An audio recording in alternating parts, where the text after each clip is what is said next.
특별히 오늘은 하나님의 축복을 받는 비결이라는 제목으로 말씀 증거하도록 하겠습니다. 하나님의 축복을 받는 비결. 먼저 우리 한번 선포하고 우리 시작합시다. 하나님의 축복을 받으시기를 바랍니다. 한번 할까요? 네, 아멘. 한 번 더 옆에 하나님의 축복을 사모합시다. 한번 할까요?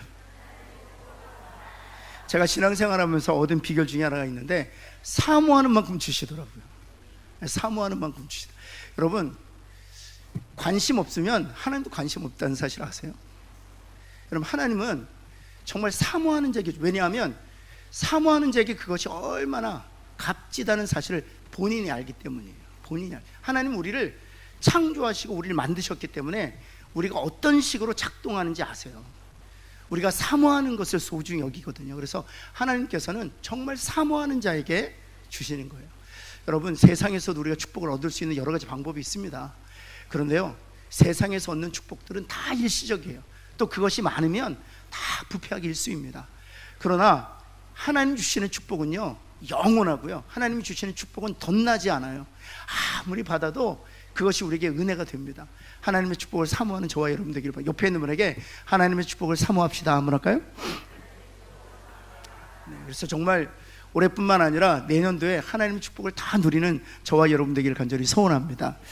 특별히 오늘은 하나님의 축복을 어떻게 우리가 받을 수 있을까? 여호수아 오늘 이 16장 제비 뽑는 이 장인데요. 그래서 땅을 분배하는 과정인데 이 땅을 분배하는 이 결과가 어떻게 그 원인이 무엇인지를 살펴보면서 이럴 때 이런 축복의 결과를 가져다 주는구나를 우리가 배울 수 있어요. 세 가지 원리가 있는데요. 첫 번째는 무엇인가? 언제 축복을 하나님이 누구에게 축복하시는가? 신실할 때 축복한다. 신실한 사람은 하나님 축복하신다는 사실입니다. 여러분, 요셉과 오늘 우리가 땅을 분배받는 사람들은 요셉의 자손들이에요. 에브라임과 므낫세가 여호수아 16장에서 땅을 분배받는데 이 에브라임과 므낫세에게 주어진 이 축복이 그 근원을 올라가면 바로 압이 요셉에게 있다는 사실을 발견할 수 있습니다. 왜 하나님께서 에브라임과 므낫세에게 축복하셨는가? 바로 요셉이 신실했기 때문이라는 사실을 여러분 한번 볼까요? 창세기 39장 9절 한번 볼까요? 39장 9절을 보면 여러분, 우리가 잘 아는 것처럼 보디발의 아내가 이 요셉을 유혹할 때 요셉이 이런 시야에 끊어냅니다. 내가 어찌 이 큰 악을 행하여 하나님께 죄를 지으리까? 여러분, 보디발의 아내를 범하는 것은 보디발에게 죄를 짓는 행동이 아니라 누구에게 죄를 짓는다는 것을 인식하고 있었어요? 하나님께 죄를 짓는다는 인식을 가지고 있었어요. 우리는요, 죄 지을 때요, 그것이 사람과 그리고 상황에 대한 죄가 아니라 우리 그리스도인들은 하나님 앞에서 죄를 짓는다는 사실을 우리가 알고 있어야 돼요. 여러분, 요셉은 그런 의식이 있었기 때문에 하나님 앞에서 끝까지 신실할 수 있었습니다. 그렇게 요셉이 신실할 때 하나님께서 그의 자녀들이 어떤 복을 주셨는가? 오늘 본문은 증거하고 있는데요, 그 첫 번째 축복이 무엇이었는가 하면 바로 이것이었습니다.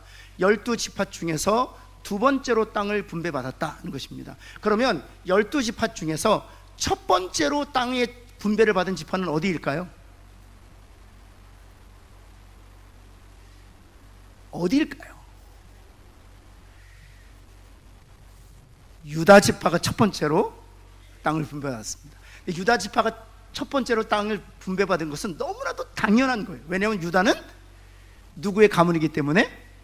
메시아의 가문이기 때문에 당연히 유다 지파가 첫 번째 땅을 분배받는 것은 너무나도 당연해요. 모든 12지파의 족장들도 역시 유다 지파가 맨 처음에 제비 뽑아 땅을 분배받는 것을 보면서 당연하다고 여겼을 것입니다. 여러분, 그래서 유다 지파가 차지한 땅이 여러분이 잘 아는 것처럼 어느 도시요? 그렇죠, 예루살렘. 그리고 또 어디요? 베들레헴. 이런 중요한 도시를 유다 지파가 분배를 받습니다. 여러분, 그리고 나서 이제 두 번째에 이르렀어요. 여러분, 12지파의 족장들이 서로 봅니다. 누가 호명될 것인가? 누가 호명될 것인가? 그런데 유다 지파가 예루살렘이라는 그 도시를 분배받은 이후에 두 번째로 호명된 지파가 어디였느냐 하면 바로 에브라임 지파였습니다. 그리고 므낫세 지파였습니다. 다시 말해서 누구의 아들들이 두 번째, 세 번째 땅을 분배받게 되었습니까? 그렇죠. 모든 사람들이 놀랄 수밖에 없었습니다. 요셉은요 12명의 형제 중에 몇 번째 형제였습니까? 순서대로 하면 11번째였어요 11번째였는데 요셉이 유다 지파 다음으로 땅을 분배받고 있다는 사실입니다. 여러분, 또한 이 요셉의 아들들이 가장 많은 땅을 분배받았습니다. 유다가 첫 번째로 땅을 분배받았지만 두 번째 한번 보실까요? 12지파 중에서 가장 넓은 영역의 땅을 이 요셉이 받았습니다. 그럴 수밖에 없었던 것은 다른 지파는 다 자신의 이름으로 받았잖아요. 근데 요셉 지파는 두 지파가 땅을 분배받았습니다. 에브라임과 므낫세 자녀들이 각각의 땅을 분배받았다는 사실입니다. 그래서 요셉의 지파가 가장 넓은 영토를 차지하게 되었습니다. 여러분, 세 번째는 무엇인가 하면 이 에브라임과 므낫세가 받은 땅도 가장 좋은 땅이었습니다. 여러분, 세겜이란 땅은 어떤 땅인가 하면 여러분 기억하실 거예요. 야곱이 라반의 외삼촌의 집에 갔다가 다시 돌아올 때 하나님께서 베델로 올라라 말씀하셨는데 어디에 첫 터전을 잡고 올라가지 않았어요. 그 땅이 너무 좋았어. 그 땅이 어느 땅이에요? 바로 세겜 땅이에요. 세겜 땅은 정말 좋은 땅입니다. 목초지가 있고요, 정말 쉴 만한 물가가 있는 아주 이스라엘에서 가장 좋은 땅 중에 하나가 세겜 땅입니다. 베델은 어떤 땅인가요? 바로 야곱이 하나님 앞에서 서원했던 땅이죠. 여리고는 우리가 잘 알았던 것처럼 여호수아가 제일 먼저 점령한 성이었죠. 라마는 어떤 땅이었습니까? 사무엘의 고향이에요. 수가성은 우리가 잘 아는 것처럼 사마리아 여인의 고향이, 야곱의 우물이 있었던 곳이었습니다. 에발산과 그리심산은 하나님께서 축복과 저주의 산으로 삼으셨던 그런 아주 좋은 산들이었었죠. 이 가장 좋은 땅이 다 누구의 땅이었다? 바로 요셉의 자손들의 땅이었다는 사실입니다. 이와 같이 여러분, 그 자녀들이 복을 받았던 것은 요셉이 하나님 앞에 어찌했기 때문에? 신실했기 때문이에요. 그래서 여러분, 출애굽기 20장 6절에 하나님께서 이렇게 약속하고 계시는 것입니다. 우리 한번 같이 한번 읽어볼까요? 나에게 주신 언약이라고 생각하고 한번 읽겠습니다. 시작.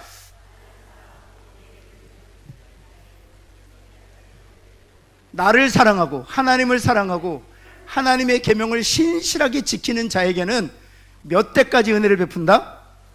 우와, 아멘. 옆에 있는 분에게 1000대까지 받는, 은혜 받는 가문이 됩시다. 한번 할까요? 여러분, 아멘? 아멘. 저는 너무 감사해요. 왜냐하면 저는 1000대까지 받을 것 같아요. 왜냐하면 제가 저희 아버님 어머님을 보면 신실하셨어요. 여러분, 여기서 말하는 신실하다는 것은 왜 약점이 없습니까? 왜 실수하는 것이 없습니까? 그러나 전체적으로 볼 때 하나님 앞에 신실했다는 거예요. 여러분, 제가 볼 때에도, 아들인 제가 볼 때에도 저희 아버님 신실하셨어요. 저희 어머님 정말 신실하셨어요. 욕심이 없으셨던 분이에요. 정직하게, 그리고 바른 목회하셨던 분이세요. 여러분, 제가 잘 되는 이유가 있다면 딱 한 가지입니다. 제가 잘해서가 아니라 누가 잘해서? 저희 부모님이 1세대 신앙인들이셨어요. 1세대 신앙인들. 신실하셨기 때문이에요. 여러분, 제가 하나님 앞에서 신실해야 될 이유가 또 있어요. 무엇 때문입니까? 우리의 자녀들이 나로 인해서 복을 받을 수 있기 때문에. 지금 에브라임 지파와 므낫세 지파가 이와 같이 유다 지파 다음으로 호명받고 가장 좋은 땅, 가장 넓은 땅을 분배받을 수 있었던 것은 바로 어떤 의미입니까? 바로 요셉이 신실했기 때문이에요. 여기서 말하는 것은 단순히 땅 따먹기 말을 의미하는 것이 아닙니다. 그들의 영향력이 그렇게 그 이스라엘 땅에서 지대했다, 그런 뜻이에요. 사랑하는 성도 여러분, 우리 부모가 신실해서 우리 자녀들이 복을 받는 그런 믿음의 가문들, 축복의 가문들, 그런 하나님이 주시는 형통을 누리는 가문들 다 되시기를 예수 그리스도의 이름을 다시 한번 축원합니다. 여러분, 두 번째, 하나님께서 누구에게 축복하시느냐? 약속을 붙들고 기도하는 사람을 하나님께서 축복하신다는 사실입니다. 약속을 붙들고 기도할 때 하나님 축복하신다. 여러분, 창세기 48장으로 다시 한번 돌아가 보면요, 여러분, 요셉이 자신의 두 아들을 야곱, 아비에게 데려옵니다. 48장 17절 말씀 한번 볼까요? 48장 17절 말씀 보면 자신의 두 아들을 야곱, 자신의 아비, 요셉의 아비에게 뭐 해달라고 데려온 거예요? 축복 기도해달라고.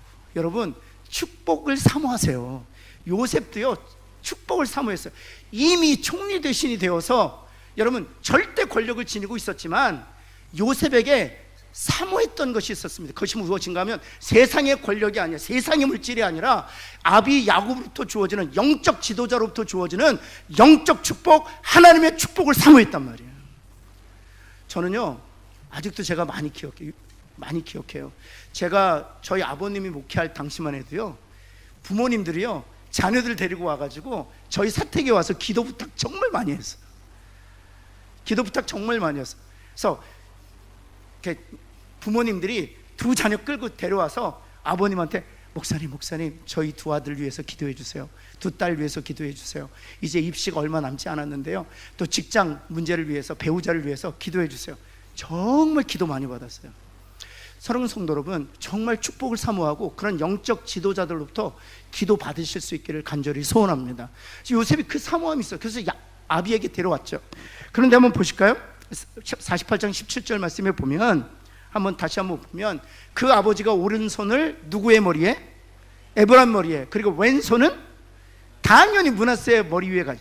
그런데 요셉이 기뻐하지 않았어요. 왜냐하면 오른손은 장자권을 의미하는 것이거든요. 그래서 오른손은 사실은 축복권을 의미하는 것이기 때문에 장자였던 므낫세가 축복을 받아야 되는 것이 도리였어요. 그래서 오른손이 차자였던 에브라임 머리 위에 올려져 있는 것에 요셉이 기뻐하지 않았어요. 그러자 야곱의 반응입니다. 아비의 반응이죠. 18절 말씀 볼까요? 그래서 요셉의 반응, 그리 마옵소서. 그래서 기뻐하지 아니하고 야곱에게 요셉 그리 마옵소서 스위차라는 거죠. 그리고 나서 19절 말씀, 야곱의 반응이죠. 야곱이 이렇게 얘기합니다. 나도 안다. 누구도 안다고 얘기하는 거예요? 야곱도 안다는 거예요. 그럼 여러분 여기서 퀴즈 하나 낼게요. 야곱이 차자였기 때문에 므낫세보다 에브라임 차자를 이뻐했을까요? 아니에요. 하나님의 뜻이었기 때문이에요. 나도 알지만 세상에서는 므낫세에게 장자권의 축복을 주는 것이 맞지만 하나님의 뜻이 누구를 향하여 있다? 에브라임을 향하여 있다는 것입니다. 그래서 그의 아우가 그보다, 므낫세보다 큰 자가 될 것이다. 누가 말씀하셨다? 하나님이 약속하셨다는 것입니다. 그리고 나서 20절 말씀 한번 볼까요? 20절 말씀, 에브라임을 므낫세, 차자를 장자보다 앞세웠다는 것입니다. 여러분, 하나님의 약속대로 축복했을 때 그 결과가 바로 오늘 본문에서 등장하고 있는데요, 어떤 결과를 보게 되었느냐? 바로 첫 번째 한번 보시면 세 가지 결과가 있는데요, 차자가 먼저 땅 분배를 받았다는 것입니다.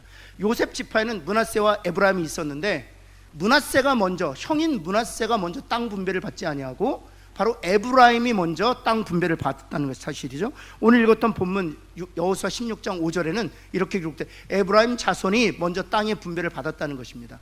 그리고 나서 17장으로 가서야 므낫세가 땅의 분배를 받는 것을 볼 수 있어요. 이와 같이 하나님의 약속이 그대로 이루어지는 것을 볼 수 있죠. 두 번째 한번 볼까요?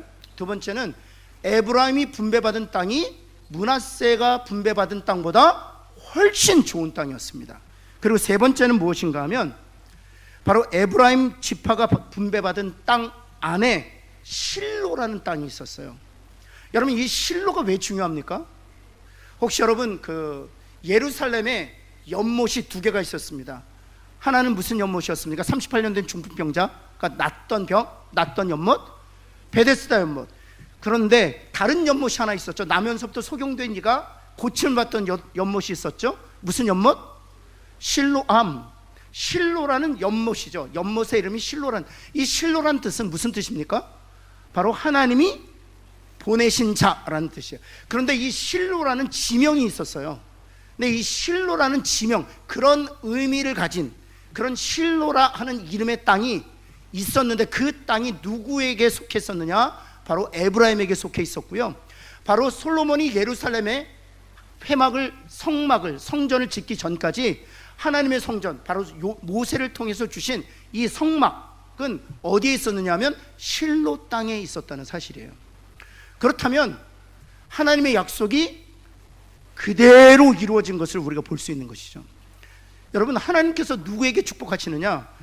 여러분, 늘 말씀드렸지만 창세기부터 요한계시로는요, 하나님께서 내게 주신 약속이에요. 한번 옆에 있는 분에게, 성경은 하나님께서 내게 주신 축복의 약속입니다 한번 할까요? 여러분, 창세기부터 요한계시록 그 모든 말씀은요, 실은 내게 축복 주시겠다는 약속의 말씀이에요. 여러분, 구원과 관련해서 말씀드리면, 내가 너의 죄를 사하겠다, 이거 우리에게 주신 축복이에요. 내가 너를 의롭게 하겠다, 주시는 축복이에요. 내가 너를 천국을 상속받는 상속자가 되게 하겠다, 축복입니다. 뿐만이 아니에요. 하나님의 하늘의 아름다운 복을 여기셔서 창고에 쌓을 곳이 없도록 복의 복을 주시겠다. 머리가 될지언정 꼬리가 되지 않게 하겠다. 위에 있게 하지 아래 있지 않게 하겠다. 떡 광주리와 너희 반죽 그릇이 차고 넘쳐나게 하겠다. 모든 약속에, 기도하는 것마다 응답하겠다, 모든 약속의 말씀이거든요. 근데 이 축복의 약속의 말씀을 하나님께서 누구에게 이루어 주시느냐? 그 축복의 약속의 말씀을 내게 주신 약속의 말씀, 우리 자녀들에게 주신 약속의 말씀인 줄 알고 그 약속을 붙들고 간절히 간구하고 부르짖는 자에게 하나님께서 그 약속을 주신다는 사실이에요. 만약 간절함이 없고 사모함이 없이 하나님께서 우리에게 약속을, 이 축복의 약속을 그대로 이루어 주셨다면, 구원받고 거듭난 하나님께 속한 백성들은 성경에서 말한 축복을 모두 다 누려야 되는 거죠. 그럼에도 불구하고 모두 다 누리지 아니하고 몇몇이 누리고 있는 것은 무엇을 반증하는 것이냐? 이 축복의 약속의 말씀을 보석처럼 캐내어 내게 주신 약속의 말씀인 줄 알고 그 약속의 말씀이 이루어질 때까지 하나님 앞에 간절히 기도하고 간구하는 이에게 하나님이 이 약속을 이루어 주신다는 거예요. 저는 부목사 때 어떤 약속의 말씀을 붙들고 간절히 기도했냐면, 고린도전서 12장에 있는 성령께서 주시는 은사에 대한 약속을 붙들고 기도했어요. 하나님, 저에게 지혜의 말씀의 은사를 주십시오. 저에게 지식의 말씀 은사를 주십시오. 저에게 믿음의 은사를 주십시오. 정말 간절히 간구했어요. 왜냐하면 제가 설교자잖아요. 그리고 제가 가르치는 교사잖아요. 그러기 위해서는 하나님의 말씀을 알아야겠는 거예요. 제가 미국에서 공부하고 한국에서 공부하고 미국에서 공부했지만 그 공부 가지고는 강단에 서서 말씀을 전할 수 있는 그런 훈련되어 있는 자가 아니라는 사실을 늘 깨달았기 때문에 얼마나 제가 기도했는지 몰라요. 여러분, 다 약속의 말씀이에요. 그 약속의 말씀을 먼저 보석처럼 캐내어 발견한 사람이 내게 주신 약속인 줄 알고 하나님 앞에 나아가 그 약속을 받아 누릴 때까지 간절히 기도하면 하나님 주신다는 거예요. 제가 요번에 그 빌립보서 강의를 하면서 또 하나 약속을 받았어요. 그게 무엇인가 하면, 제가 몇 번 말씀드렸어요. 기쁨이에요. 기쁨. 제가 말씀드렸던 것처럼 기쁨이 사역을 통해서 오는 줄 알았어요. 그런데 제가 사역을 해보니까 사역을 통해서 기쁨이 옵니다. 없는 건 아니에요. 열매 때문에 기뻐요. 사람의 변화 때문에 기뻐요. 그런데 여러분, 그 기쁨이 오래가지 않더라는 거예요. 사람은 또 언제든지 변할 수 있어요. 그리고 열매가 계속되지 않아요. 그러면 동시에 기쁨도 사라져요. 그러면서 하나님까지 깨달은 게 있어요. 이 기쁨이라는 것이 세상으로부터 주어지는 것이 아니구나. 이 기쁨은 하나님이 은사적으로 주시는 것이구나. 성령의 열매, 사랑, 희락이 있는 것처럼 이건 성령이 내게 부어주시는 것이구나. 그래서 새벽마다 제가 기쁨을 구하는데요, 정말 하나님 기쁨 주세요. 제가 이 말씀 드린 이유가 있습니다. 성경의 약속의 말씀이 있지만 이 약속의 말씀에 대한 사모함이 없잖아요. 그러면 정말 말씀이 스쳐 지나가듯이 내 삶을 스쳐 지나, 내 삶에 어떤 역사도 일어나지 않아요. 저는 여기에 정말 동의합니다. 홍수가 나면 먹을 물이 있을까요, 없을까요? 홍수가 나면 오히려 먹을 물이 없습니다. 저는 마치 지금 현대교회가 어떤 시대를 살아가고 있냐면 말씀의 홍수 가운데 살고 있다는 생각이 들어요. 여러분, 유튜브에서도 듣죠? 여러분, 라디오를 켜면 CTS나 CBS에서 극동방송에서 말씀 듣죠? 여러분, 책도 얼마나 많아요? 여러분, 새벽 예배, 수요 예배, 금요 예배, 주일 예배, 오후 예배, 정말 많은 말씀, 그리고 많은 목사님의 말씀을 우리는 관심을 가지면 들을 수 있어요. 마치 말씀의 홍수 가운데 살아요. 그런데도 먹을 물이 없어요. 왠지 아세요? 그 홍수 가운데 내게 주신 약속의 말씀을 내가 보석 발견하듯이 캐내어 내 것으로 삼지 아니하고 그것을 간구하거나 간절히 그것을 사모하는 마음이 우리 가운데 없기 때문이에요. 사랑하는 성도 여러분, 부지런히 약속의 말씀을 가지고 기도하고 그 말씀이 이루어질 때까지 간구하는 저와 여러분 되어 요셉의 자녀 에브라임이 하나님께서 야곱을 통해 주셨던 그 약속을 온전하게 누렸던 것처럼 그 약속을 우리의 삶에서, 우리의 가정에서, 우리의 자녀들이, 더 나아가서 우리 교회가 누리게 되기를 예수 그리스도의 이름으로 다시 한번 축원합니다. 여러분, 마지막인데요, 세 번째는요, 항상 깨어 있을 때 축복한다는 사실이에요. 항상 깨어 있을 때. 여러분, 에브라임 지파가 오늘 이 16장 본문에 보면 실수한 것이 있어요. 그것을 통해서 하나님께서 우리에게 말씀하시는 것이 깨어 있을 때 하나님이 축복하신다는 사실입니다. 여러분, 10절 말씀 한번 볼까요? 10절 말씀에 보면 그들이 게셀에 거주하는 가나안 족속을 쫓아내지 아니하였다, 이런 본문이 나와요. 여러분, 이 게셀은 에브라임 족속이 분배받은 땅이었어요. 그런데 가나안에 살고 있었던 족속을 이 에브라임 지파가 쫓아내지 아니하였다는 사실입니다. 왜냐하면 그 이유가 이 10절에 기록되어 있어요. 가나안 족속을 쫓아내지 않았던 것은 에브라임 가운데 거주하면서 무엇이 되었다?